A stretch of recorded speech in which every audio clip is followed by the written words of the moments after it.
survivors of Epstein's abuse, and that he is facilitating the single largest cover-up in modern American history.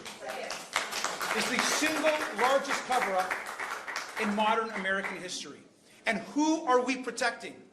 Why are we protecting powerful, wealthy, connected men? Why are we protecting billionaires from justice? Because we're always going to center the survivors. The single most important part of our investigation and what we're guided by is justice for Annie. It's justice for Maria. It's justice for so many that have been wronged, harmed, and terrorized by not just Jeffrey Epstein and Ghislaine Maxwell, but by the co-conspirators and all that helped them commit their abuse. Let's be clear, over 50% of the files have still not been released to the public. Tonight's press conference unfolds against the backdrop of the State of the Union, where members of Congress stand alongside survivors connected to the Jeffrey Epstein case. At stake is not only the release of investigative files, but broader questions about transparency, accountability, and the limits of executive power. Lawmakers here argue that the handling of these documents reflects deeper tensions between political leadership and public trust. As you listen, consider the central issue. Is this primarily about justice for survivors, institutional credibility, or both? All right. Good afternoon, everyone. Thank you for joining us. I want to thank my colleagues with the Democratic Women's Caucus, to all of our Democrats on the Oversight and Judiciary Committee, and for all you are doing to build a world free from abuse and exploitation. And above all, I want to thank the extraordinary women who are here, these extraordinary and courageous survivors. Thank you for continuing to speak out, for refusing to be silenced or ignored. Through their courage, we are building a safer future for all of our children. And we will continue to stand with them. All of our elected leaders should be standing with them and fighting alongside them. But what have we seen instead from the President of the United States? He tells us to move on, to get over it, to forget about it, and look away. And tonight, we are prepared to hear more lies, more deflections, more distractions, everything but the truth that the American people expect and that these brave survivors deserve. Let me be clear to Donald Trump. This is not going away. These survivors and all of us are not going away. This is an issue about who we are as a people, who we are as a country. Is this a place where billionaires can get away with abusing children? Or are we a country of laws, of accountability, of basic morality? We reject the rotten corruption at the heart of this broken administration. We will not stand for their lies and for their cover-up. We will stand with these women until they get the justice that they're owed. And I am so proud to be here with all of you and to turn this podium over to a champion for justice, Congresswoman Pramila Jayapal.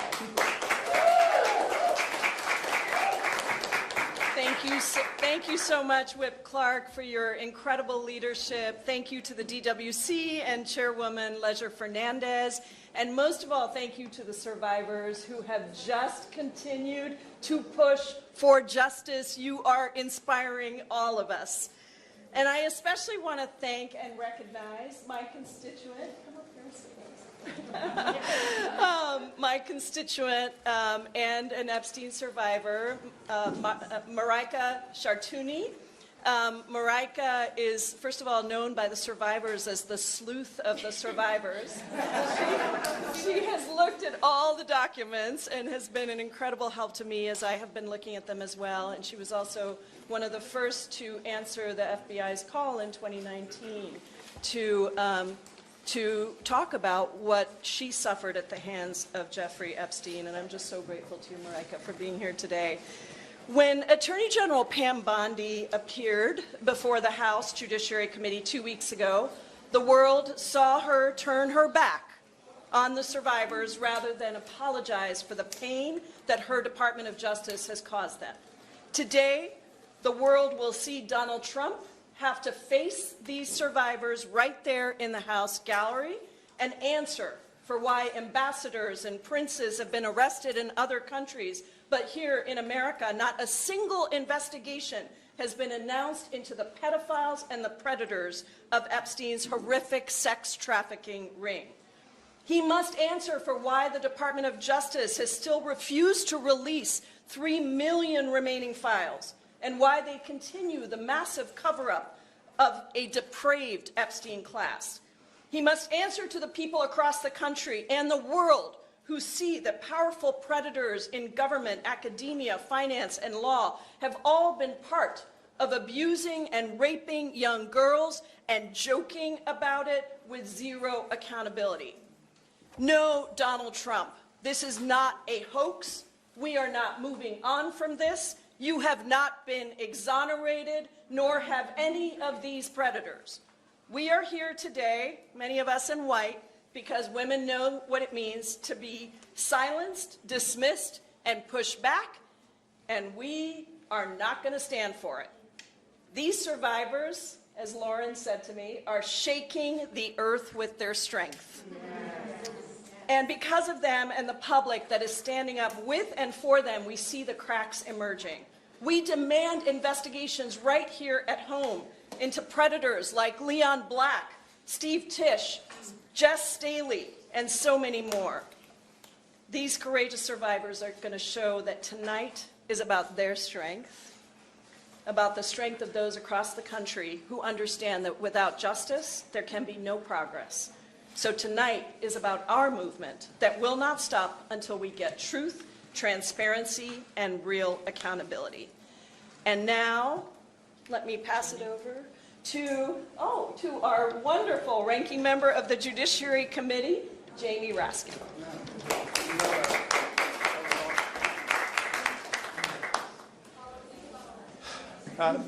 Good afternoon, everybody. I'm here with my guests to the State of the Union, Sky and Amanda Roberts. Sky is the brother of the late Virginia Giuffre. Amanda is his wife, and they have been passionate advocates for the rights and the interests of all of the survivors and victims of sexual abuse and rape and trafficking all over the country. And I know that everyone is glued to the discoveries that are coming out as we read through the 3 million of the 6 million documents that were compelled to be disclosed by the Epstein Transparency Act.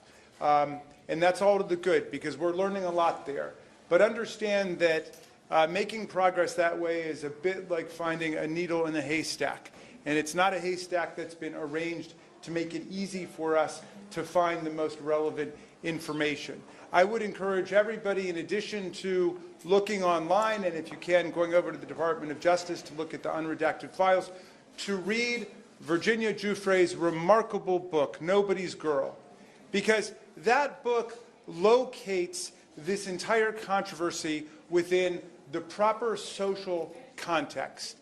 She was a victim of child sex abuse before she got into the hands of Jeffrey Epstein and his sex trafficking ring with Ghislaine Maxwell. She was a victim of trafficking and rape and sexual abuse there, and she continued to wrestle with those issues throughout her life.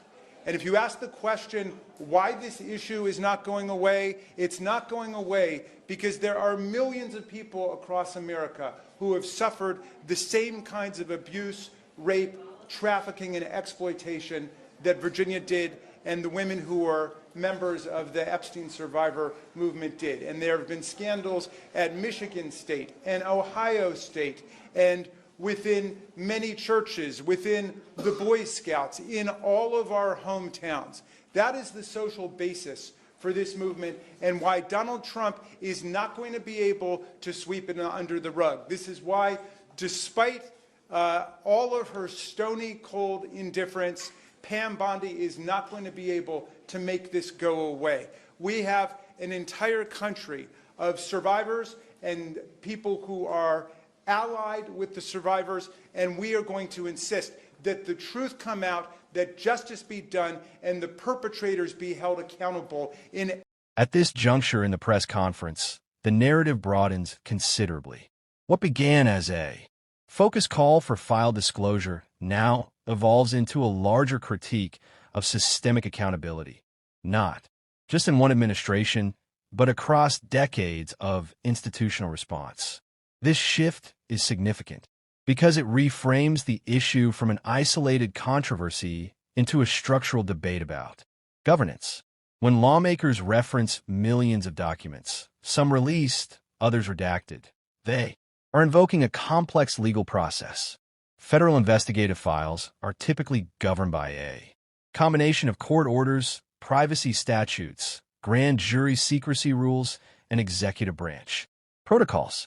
Even when legislation mandates disclosure, agencies often must conduct line-by-line review to avoid exposing sensitive personal information, uncharged individuals, or ongoing investigative leads.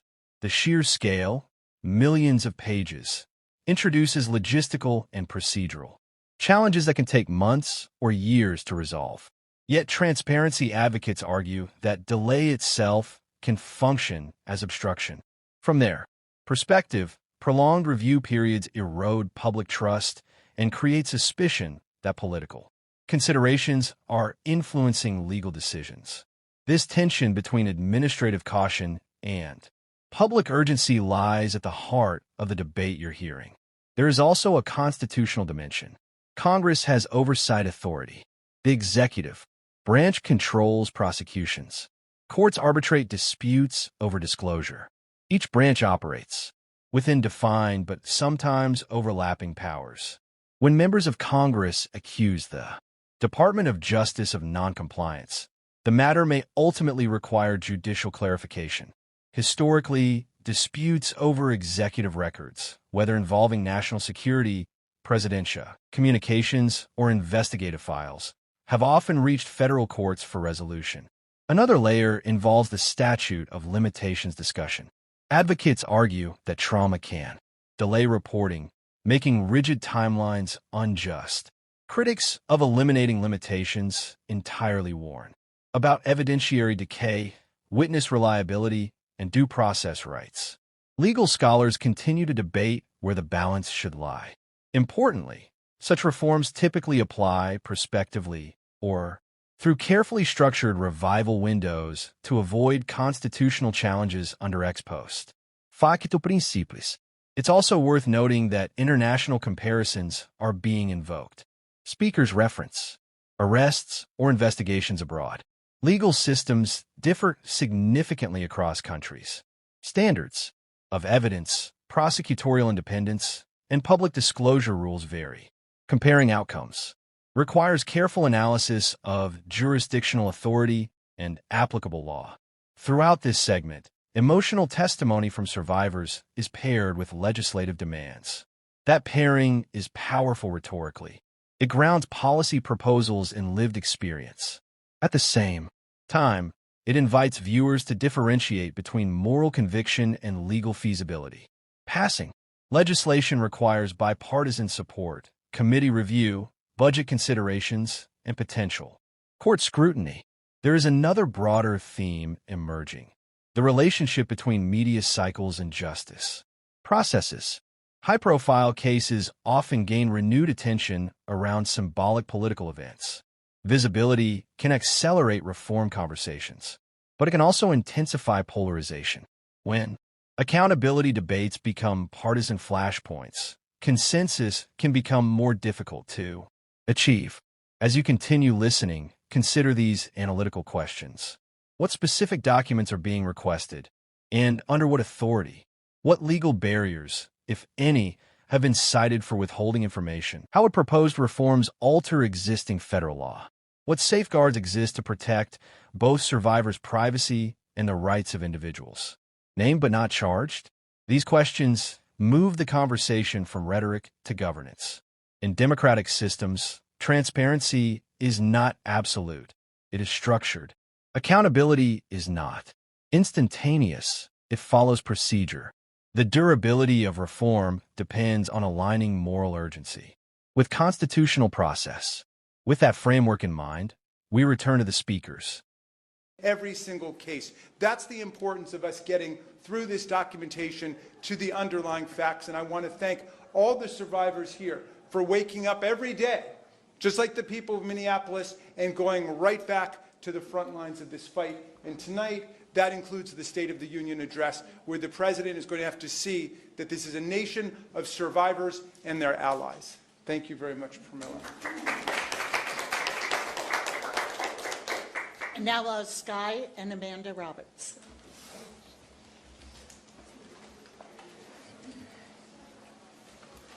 Good afternoon, everyone. My name is Amanda Roberts, and I am the sister-in-law of Virginia Roberts Jeffrey. I stand here for my sister, for my survivor sisters, and for every survivor around the world who has been forced into silence. Today is monumental. Today we say to this administration and to the nation that survivors deserve to be seen. We will not be moved, we will not be silenced, and we will not go away. We are continuing the path that Virginia laid down for us. Today, the President will speak about his agenda. He may say it's time to move on from this Epstein thing. Mr. President, today we are saying we will not move on, and the world is not moving on.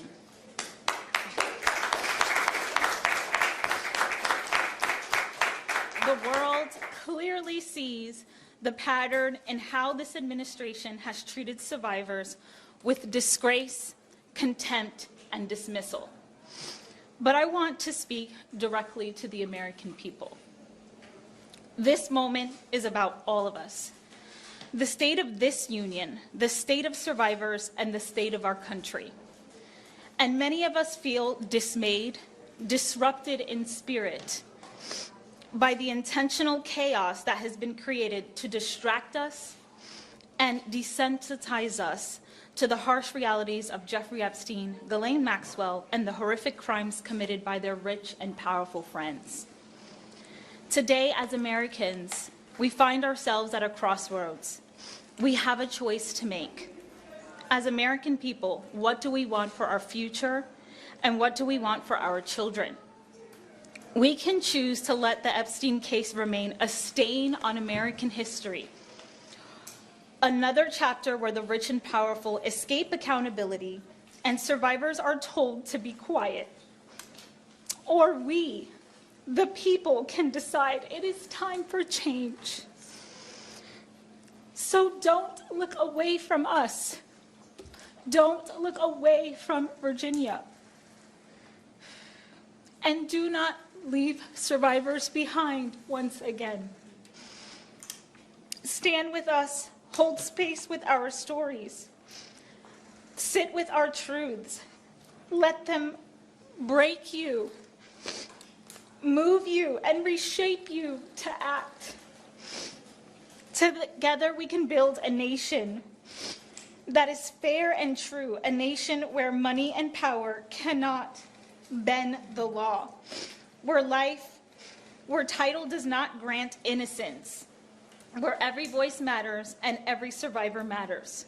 I'll end with Virginia's words. I I look forward to the days when money and power don't stop the truth from coming out and the righteous prevail. Well, Sissy, today is the beginning of that day.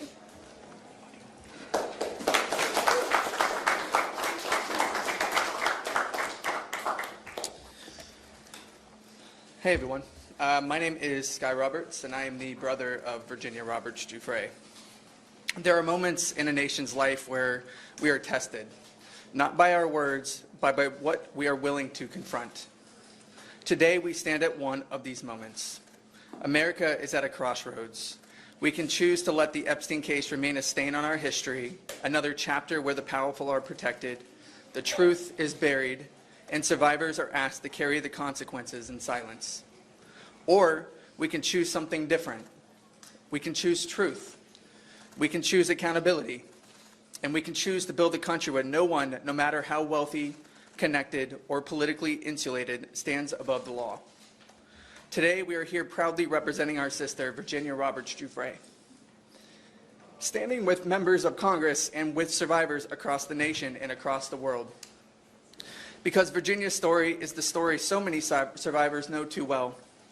A mountain of obstacles that seem impossible to climb. Pain so deep, it doesn't fit into words. And a system that too often makes the survivor carry the burden instead of the perpetrator. But I am here to say proudly and with absolute conviction that what Virginia did for this world will not be in vain.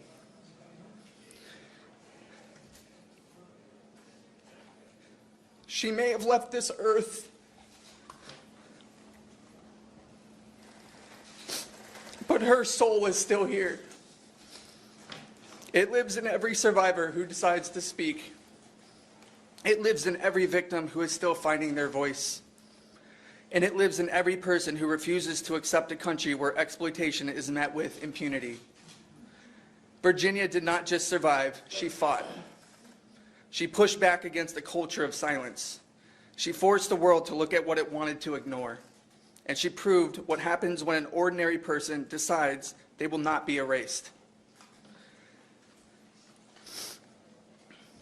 So today, I invite the world into this community, not as spectators, but as participants. Because on days like this,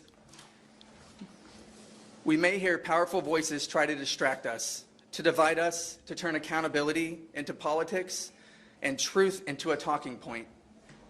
But I want to speak directly to the families and communities watching, the brothers, the mothers, the sisters, and the fathers, every person who loves someone who has been harmed. Choose unity, choose love, and choose the courage it takes to stand with survivors, not only when it is easy, but when it is expensive, when it is uncomfortable, and when it challenges powerful people. Virginia had a deep passion for bringing people together. She had a deep love for her survivor sisters. And she had a deep love for the millions of victims and survivors around the world who may never be known by name and whose lives matter just the same. To say she trailblazed through obstacles is an understatement.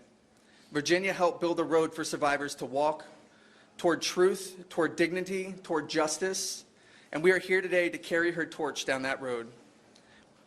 We are asking Congress, the public, and every institution with the power to act to carry that torch with us. And that brings me to why we are here, not only to speak, but to demand action. If we truly believe survivors deserve more than sympathy, if we truly believe justice should not depend on status, then we must put it into law. That is why we are calling on Congress to advance Virginia's law. Virginia's law is about saying clearly that the rules that protected abusers and traffickers for decades will no longer stand. It is about closing the gaps that powerful people exploit. It is about strengthening accountability so survivors are not forced to fight alone for years against a machine built to wear them down. It is not vengeance, it is not protection, it is prevention, and it is justice. And to anyone who thinks this moment can be reduced to a headline or a media cycle or even a Super Bowl moment for political theater, let me be clear. The only thing more powerful than hate is love. And this is not going away. We will not stop until the truth is faced and justice is pursued for Virginia, for her survivor sisters, and for every victim and survivor around the world who deserves to know that their lives are worth more than someone else's reputation. Thank you.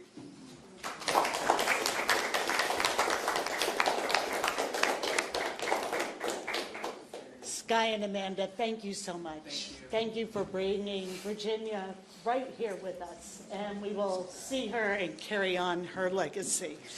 I now have the great privilege of introducing my friend from across the Capitol complex, Leader Chuck Schumer. Hi, Danny. How are you? Well, good afternoon, and thank you for accommodating me, everybody. Look, while we're here, the truth must come out. Trump says he's going to give a long speech tonight, but there's one thing he refuses to talk about: the Epstein files.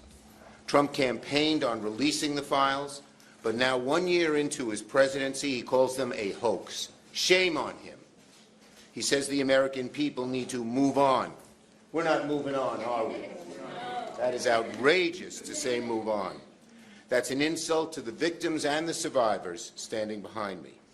For years, survivors of Epstein's abuse were ignored, they were doubted, they were dismissed. But their presence here at the State of the Union sends a clear, powerful message. Survivors will not be silenced. My partner in our legislation. The powerful will be held accountable. We will not rest until that happens. And no one, not even the president, is above the law. Trump cannot continue to bury the truth. The full Epstein files must be released now. Nearly every single member of both chambers, Democrat, Republican, Independent, worked for the Epstein Files Transparency Act. But for 3 months, Trump's Justice Department has broken the law, blacking out page after page. This is their version of releasing the files. That's it. That's all they do. See? Shame is right. This is not transparency. It's a cover-up. Survivors deserve justice. That's why I'm proud to have introduced Virginia's law with Democratic Woman Caucus Chair Leger Fernandez, thank you so much, to eliminate the federal statute of limitations, barriers that have kept too many survivors from pursuing justice. There can be no half measure of justice. The American people and the brave survivors stand behind me deserve the full truth. And a statute of limitations on something like this, when women go through things that are so painful and have to wrestle and grapple with it for the rest of their lives, it should be up to the victim when there's a prosecution, not up to some law that has no knowledge, really, in a certain sense, of what these people have gone through. When President Trump looks into the crowd tonight to give his speech, he will also look into the faces of the survivors behind me. Trump knows he can't keep hiding. Trump knows it's time to end the secrecy and release the full Epstein files. Now, he says he doesn't know it, but he will know it. We're going to make him know it. That's why you're here tonight. The survivors have waited long enough. The time for justice is now. And I truly want to thank the many Epstein survivors standing with us here today. You've undergone unimaginable pain, unimaginable pain. And I know you live with it constantly. You can't make it go away. It happened. You live with it. But these beautiful people, instead of cursing the darkness that is part of their lives because of what happened to them, are lighting a candle. Lighting a candle to make sure this doesn't ever happen again. Thank you for that courage. Thank you for that inspiration. And now I want to turn it over to Danny Bensky. She's a New Yorker and a survivor who I'm so honored is my guest at the State of the Union tonight. Danny.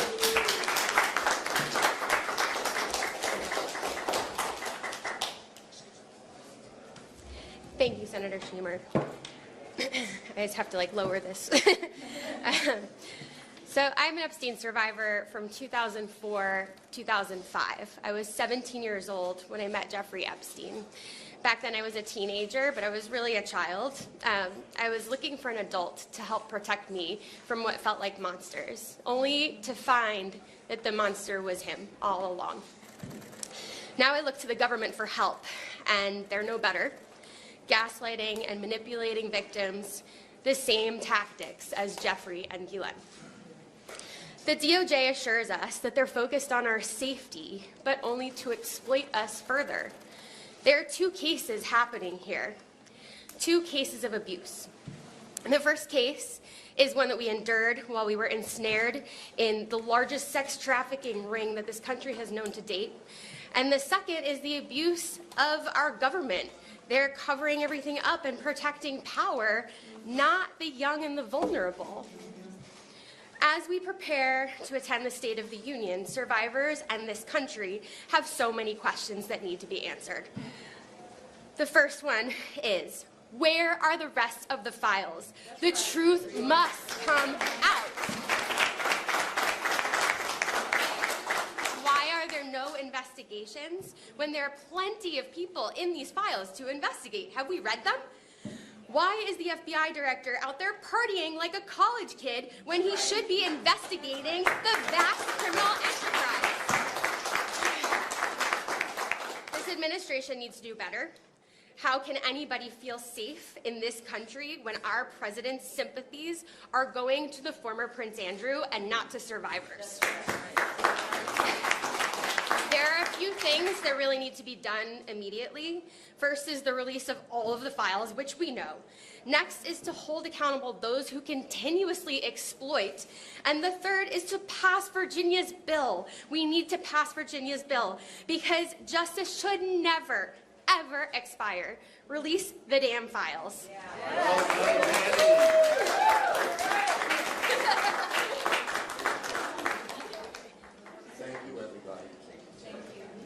We'll now hear from Ranking Member Robert Garcia.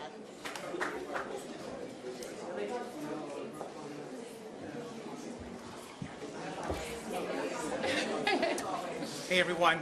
I'm going to just make a few comments, and I just wanted to start by saying that it is always an honor and to just be here with the courage of Annie. For those that don't know, Annie Farmer and her story and the story of her family, we are always in awe of you and of everything that you and your family have gone through. We just want to know that we love you and we support you, always. Absolutely. I also just want to thank the whip for her leadership, also to all of the women in our caucus that are providing so much support to the survivors, that are part of our investigation, that are leading on this issue. I know that both of our committees are so grateful. Not Judiciary, Oversight Democrats, our Democratic women are leading the way on this issue, and we are forever grateful to every single one of you for your leadership, your voice, and your courage in uplifting these incredible women. So thank you so much for that. And I just want to remind the President and the Attorney General that they are right now in violation of the law. And when the President makes his speech tonight, he is going to know that looking back at him will be numerous survivors of Epstein's abuse, and that he is facilitating the single largest cover-up in modern American history. It's the single largest cover-up in modern American history. And who are we protecting? Why are we protecting powerful, wealthy, connected men? Why are we protecting billionaires from justice? Because we're always going to center the survivors. The single most important part of our investigation and what we're guided by is justice for Annie. It's justice for Maria. It's justice for so many that have been wronged, harmed, and terrorized by not just Jeffrey Epstein and Ghislaine Maxwell, but by the co-conspirators and all that helped them commit their abuse. Let's be clear, over 50% of the files have still not been released to the public. And we know as early as just today and yesterday, there are numerous files that we have confirmed that are missing from the DOJ that we know exist, including accusations, and serious accusations, not just against the president, but against others. It's time to release the files. It's time to center their survivors. And the president should know that even though he wants to call this a hoax, that our investigation is just getting started.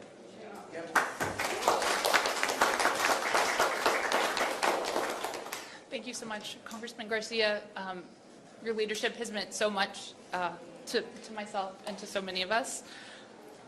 The government's original sin in this case was not following up in any way on my sister, Maria Farmer's 1996 report to the FBI about Epstein and Maxwell and the powerful circle that surrounded them. Since that time, the girls and women who were abused by these criminals have been repeatedly neglected and re-victimized by our own government. The recent release of materials highlights this, as the names of many powerful individuals remain redacted, while the names, personal data, and even images, nude images, of many victims were released. Rather than apologize for this failure, this DOJ has doubled down on denial and distraction. We are tired of the games. When those we elect to office misuse their positions, it harms us all. We are here to remind our elected leaders and other Americans that there is always a choice. You can sit by and watch the abuse of power, as so many wealthy, educated, connected individuals did in the Epstein case. Or you can do the right thing, the courageous thing. You can speak out the way my sister Maria Farmer did because of her concern for her younger sisters. You can speak out the way Virginia Roberts Giuffre did after she looked down and saw her daughter and knew she deserved safety and protection. I know that courage is contagious because these women inspired me to find my voice. And the more I have used it, the more I have heard from others who are speaking out about their own experiences of abuse and standing with us in demanding true transparency, the whole truth that survivors and the American people deserve. Thank you. Now we'll hear from Rep. Maxine Dexter.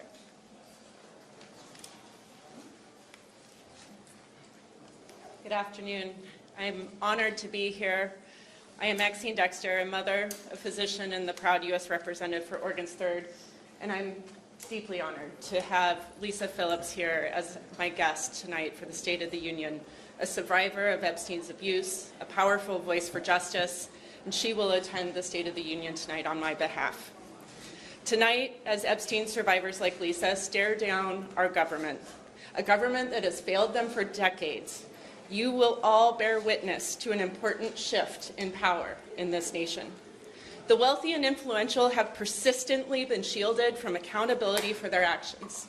This has certainly been true for the Epstein class of abusers. This exclusive, twisted club has gone to great lengths to protect their own, to bury the truth, and to perpetuate harm to young girls and women across the world. Not anymore. Tonight, as Trump tries to spin his first year in office as anything other than a crusade to protect himself and the Epstein club of abusers, Lisa's presence, the survivors' presence, makes clear that the powerful will not be protected. It is due to the persistent courage and resilience of survivors that abusers will be held accountable and brought to justice. Accountability means the Department of Justice fully investigates and prosecutes the crimes disclosed in the Epstein files when we get to see them. I was there just a few hours ago. There's hundreds of papers that are completely blacked out still. The brave women who have persistently advocated for transparency and accountability deserve our deepest respect and gratitude. Thank you, Lisa. Thank you all for being here, for your voice, for your courage. You've helped us protect our girls, my girl, from evil and have sheltered and will help us unshelter the powerful who have been hiding too long. I proudly stand with you, demanding the time of protecting abusers to come to an end. Thank you, and I'm going to yield to Lisa Phillips now.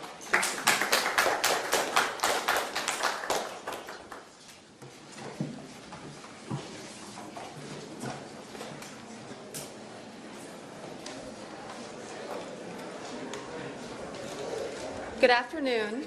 I'm Lisa Phillips, and I'm a survivor of Jeffrey Epstein and his world. I want to thank Congresswoman Dexter of Oregon for inviting me to be here today. It's such an honor. I always get emotional because every time I look at my survivor sisters behind me, I am reminded that they represent at least 200 victims. I don't want you guys to forget that. So when I stand here, I do not stand alone. I represent hundreds of faceless, nameless survivors. Some I have had the honor of knowing and supporting over the last few years, young women and girls who were never given a voice. My survivor sisters and I have come to Capitol Hill many times this past year, as you know, and we will keep coming back again and again until all the Epstein files have been released, because accountability is impossible without full transparency. Those of us who lived through the horrors of the Epstein world have always known this was never just a story about one powerful man. It was never just a crisis of wealth and privilege in America. It is and always has been a global crisis of corruption. We are only beginning to understand the depth and breadth of it, and the question remains, how many more powerful figures on the international stage will be named when the remaining files are released? The world deserves to know. That is why it has been an honor to recently speak with elected officials in several European nations, urging each country to launch independent investigations into every single person of power named in these files. Every person named. Some may have committed no crimes. Some may have. But every person connected to wrongdoing in Epstein's world in any nation must be investigated and, if appropriate, held accountable. Every single one. We're not going away. We're not fading into silence. Thank you.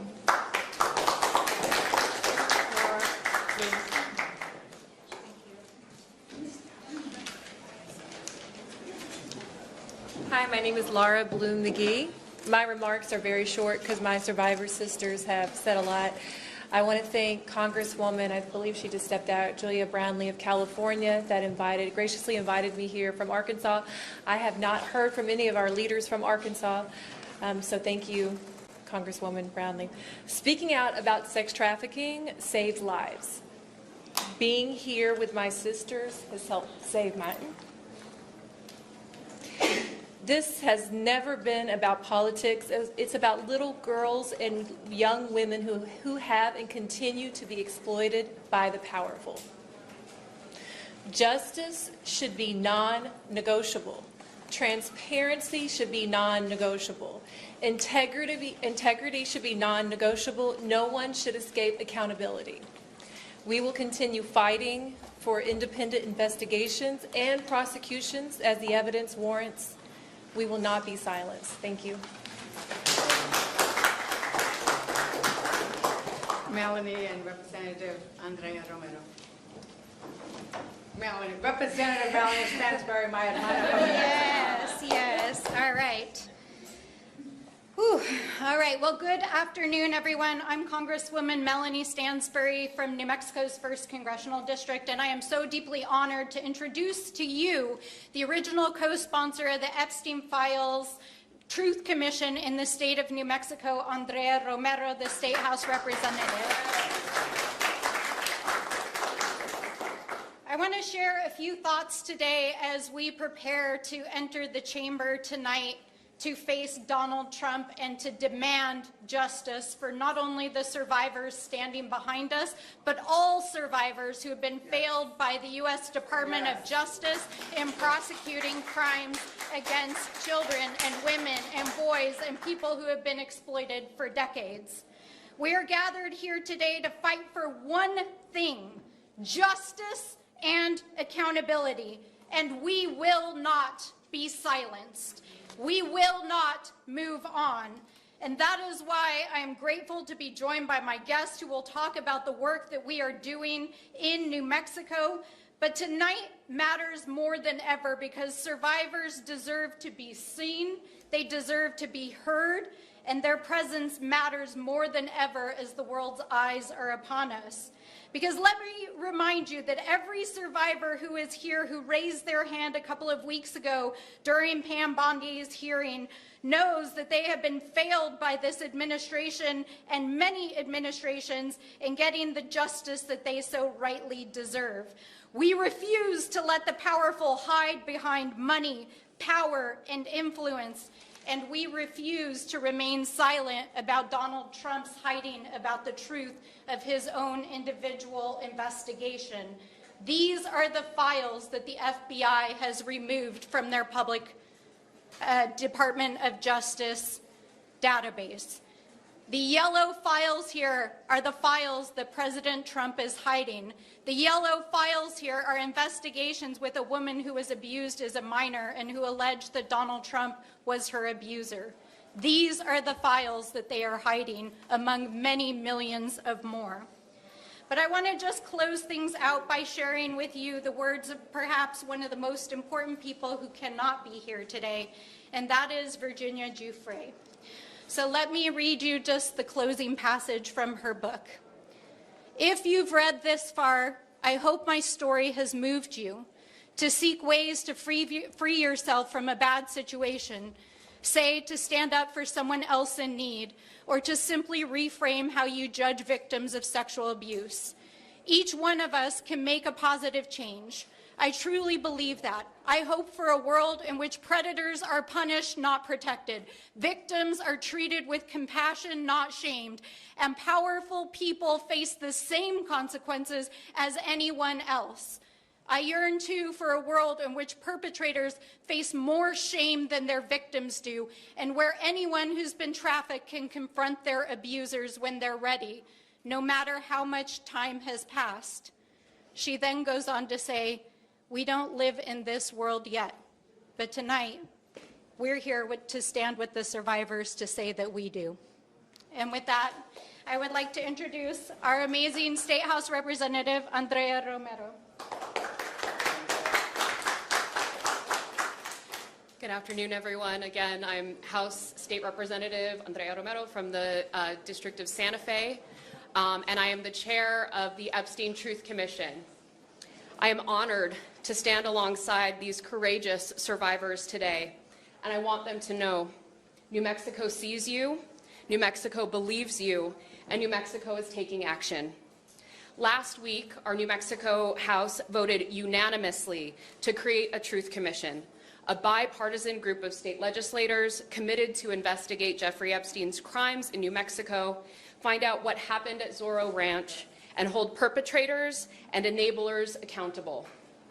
If merited, we'll turn these files into trials. Yes. Yes. Our commission will pull together the full story of what happened in our state. We will determine whether local and state officers appropriately responded when survivors came forward. We will use our subpoena power to compel witnesses to share what they know. And we will create a safe, survivor-centered space for victims to be finally heard. We are already working. We held our first meeting the morning after the commission was approved because we will no longer wait for the answers we should have had years ago. This is about the truth. This is about accountability. This is about making sure that no child, no vulnerable person ever has to go through what the survivors standing here today have endured. New Mexico is stepping up for the survivors, for our communities, and for every future generation that deserves to grow up safe. I want to thank you all and thank you for this opportunity. So the last survivor that we will hear from tonight, and I want to re-emphasize the point that was made earlier, that each one of these survivors who has come to speak today, each one of the family members who has come to share their tears with us today represents hundreds. Represents hundreds. Think about that. Think about the number of girls and women who were abused over the decades. And one of those women is Liz Stein, and I want to thank Mary Gay Scanlon because she is the guest of both me and Mary Gay Scanlon, and she has taken the pain that she endured and turned it into advocacy as she continues to work with survivors and against trafficking.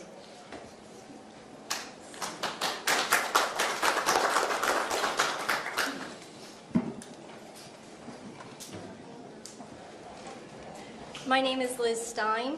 I met Jeffrey Epstein and Ghislaine Maxwell when I was a senior in college, just 21 years old, in 1994. My involvement with them lasted approximately 3 years. Before the State of the Union, it is worth asking ourselves what our state of moral courage is. Human trafficking persists largely due to our cultural discomfort with directly naming sexual violence. Talking about sexual assault not only makes us uncomfortable, it exposes failure. It reveals where power has been protected at the expense of the vulnerable. It forces us to confront who is protected in this country and who is not. The crimes of Jeffrey Epstein were not committed in isolation. They were enabled by social, financial, political systems that look the other way. Survivors have been telling the truth for decades, since Maria Farmer first came forward in 1996. The late Virginia Giuffre endured public scrutiny and character assassination, but the release of the files confirmed that what she was saying all along was the truth. For more than 30 years, survivors have pushed, fought, testified, and organized to bring attention to the crimes of Epstein and his associates. Trauma does not operate on a legislative timeline. Justice delayed by law is justice denied by design. Around the world, investigations have reached the powerful, but our Department of Justice and this administration have handled the release of information in a way that leaves survivors and the public asking why the United States appears reluctant to lead on accountability in a case that happened largely on our soil. The world is watching. Survivors are watching. And it is embarrassing that we are not setting the standard. Courage is contagious, but so is impunity. We the people was never meant to mean we the powerful. Accountability is not vengeance. It is fidelity to the rule of law, which is the baseline requirement of a functioning democracy. History will not remember how carefully we avoided discomfort. It will remember whether we demanded the truth. Thank you.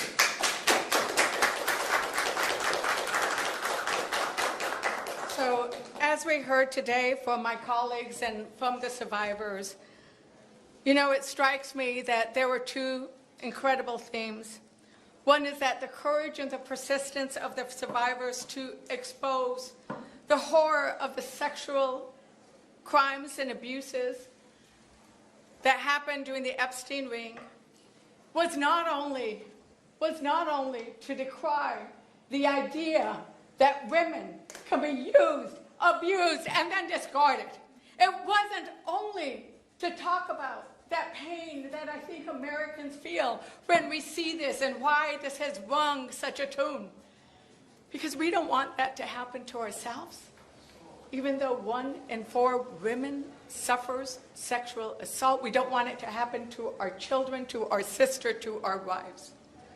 But we also are seeing in this moment that these women are some of the most powerful and consequential women of generations. Yes. Of generations. Because they have brought us to a moment where they are saying it is not okay for us to live in a society where the rich and the powerful and the well-connected get away with anything and everything, and that is what has happened until today and until you all started and did stop, because it was your persistence, it was your courage that is contagious that has brought us here. And it has brought us to a point where 3 million files have been released, 3 million have not.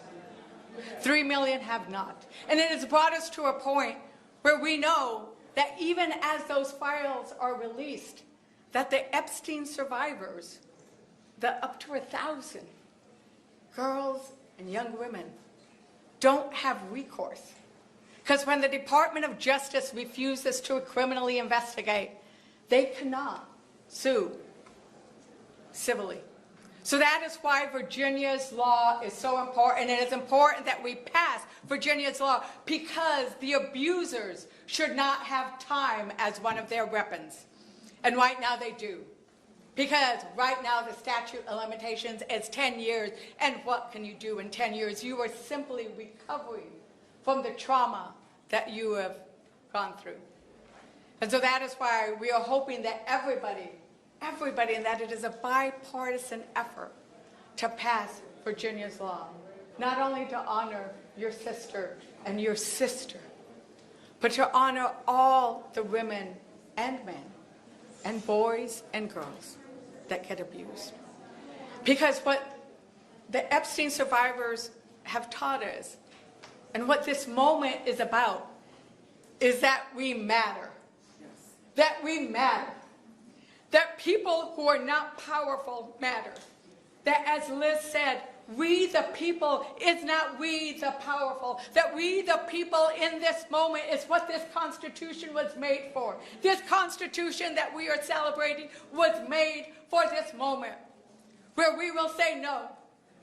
It is not okay to always favor the rich and powerful and well-connected, but it is important that we stand up for those who are scared and vulnerable and weakened and preyed upon. Whether that is because you're hungry, or you need health care, or you need protection, or you need somebody to be investigated criminally, which I think we need to have a whole lot more of that happening. And with that, I just want to thank the Epstein survivors and tell you that our votes are with you, and we will always be with you. As chair of the Democratic Women's Caucus, I thank you for coming today. And we have a little bit of time. I don't know how much time we have before. We don't have any time. What we've just heard is a sustained and coordinated appeal, combining survivor testimony, legislative advocacy, and political critique. The central demands are clear: full disclosure of remaining investigative files, expanded investigations where warranted, and passage of proposed reforms such as eliminating or extending statutes of limitations for certain offenses. But beyond the specific demands lies a deeper institutional question. How does a constitutional democracy respond when allegations intersect with political power? Several themes stand out. First, the role of survivors in shaping policy. Over the past 2 decades, survivor advocacy movements have influenced laws related to trafficking, child exploitation, and victim compensation. Public testimony has often been a catalyst for reform. Whether the proposals discussed today become law will depend not only on moral persuasion, but on legislative negotiation and constitutional review. Second, transparency versus due process. The release of investigative files must balance public interest with privacy, evidentiary integrity, and the presumption of innocence. Courts frequently oversee such disclosures to ensure compliance with federal law. If disputes continue, judicial intervention may ultimately determine scope and timing. Third, political accountability. When elected officials publicly challenge executive handling of investigations, they're exercising oversight authority. Whether those challenges result in hearings, subpoenas, or statutory reform will depend on institutional follow-through. Fourth, the global dimension. References to international scrutiny underscore how high-profile cases can affect diplomatic credibility and perceptions of rule of law standards. Democracies often look to one another when evaluating legal transparency norms. Finally, civic responsibility. As citizens and viewers, it is essential to engage critically. Emotional resonance is powerful, but sustainable reform requires evidence, legislative precision, and constitutional alignment. So, what does this leave us? If additional files are released, their contents will need careful verification. If legislation advances, it will face committee review, possible amendment, and potentially court challenge. If investigations expand, they must meet established prosecutorial standards. This is how democratic accountability unfolds, often slower and more procedurally complex than public discourse might prefer. Now we turn to you. Do you believe current transparency measures are sufficient? Should statutes of limitations for trafficking-related offenses be eliminated, extended, or preserved as is? How should institutions balance survivor advocacy with constitutional safeguards? Your engagement matters in shaping informed civic dialogue.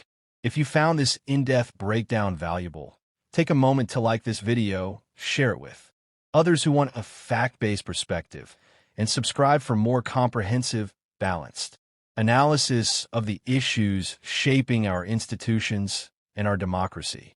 Thoughtful conversation begins with informed viewers, and that includes you. But because we have to go vote. So is that right? We're all going to just go vote. Votes have been called.